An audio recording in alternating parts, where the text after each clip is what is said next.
Alors, les thématiques les plus communes. Tiens, Manon, est-ce que tu veux nous présenter les thèmes de société? Oui, alors de manière générale, on a plusieurs thèmes qui rentrent dans cette thématique-là. Donc les médias et l'information, ça on en parle souvent. L'éducation, sans oublier la santé, l'environnement, qu'on retrouve de plus en plus avec tout ce qui est écologique, Ouais, les il y a sciences et beaucoup la de thématiques, non, sur l'environnement, ouais. c'est ça. Et c'est souvent couplé avec la science et les nouvelles Ouais, technologies.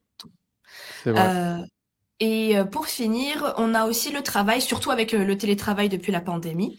Sans oublier les inégalités, donc souvent égalité homme-femme. Moi, j'ai eu beaucoup de sujets Ouais, sur ouais. cette Alors, thématique-là. c'était beaucoup plus présent avant. J'ai la sensation qu'il y en a de moins en moins de ces thèmes, Je suis ce qui est d'accord. dommage. Mais, Oui. en relation justement à ce que tu disais sur le travail, donc euh, c'est vrai qu'on parle de plus en plus de télétravail à cause de la pandémie. On va jamais vous proposer des thèmes sur la pandémie, sur le Oui, coronavirus, d'accord? Après vous, dans notre exposé, on peut parler de notre expérience tout à pendant fait. la pandémie et le Covid sur le télétravail, mais on va jamais vous demander de parler de la pandémie ou du Covid. Ce seraient des thèmes trop conflictifs, tout simplement.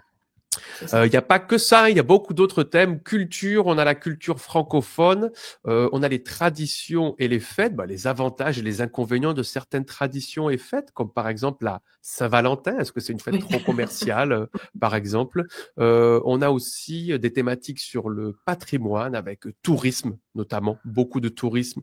Tourisme et réseaux sociaux, Oui. l'impact sur le patrimoine et le rôle des langues, bien évidemment, hein, apprendre des langues en général, la langue française, son apprentissage. Tiens, pour les relations humaines et modes de vie, je te laisse la parole.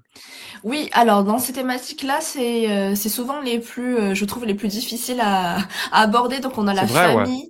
on a la famille, l'amitié et les relations sociales. Donc pas Mhm. évident, pas évident. Les jeunes et la société. Ça c'est plutôt intéressant pour faire des comparaisons avec son propre pays, je trouve.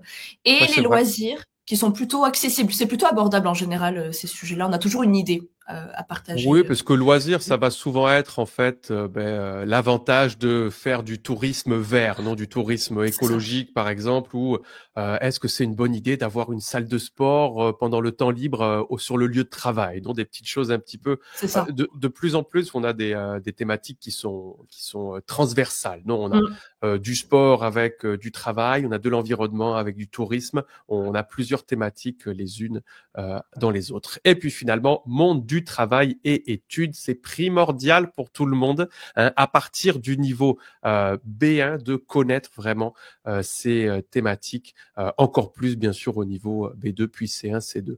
Donc l'orientation et les études, le monde de l'entreprise, tout simplement, diversité au travail notamment, le chômage et l'emploi des jeunes, la motivation au travail, mais comment, quelles sont les techniques pour conserver les employés motivés, puis l'équilibre entre vie professionnelle et personnelle. Ça, c'est vraiment une thématique, je trouve, ultra actuelle. Non, Oui, vie professionnelle et vie perso, on en entend parler partout. tout le temps. Ben, ouais, tout le temps. Et donc, dans les examens de B2, de C1, de C2, vous avez ces thématiques vie professionnelle et personnelle.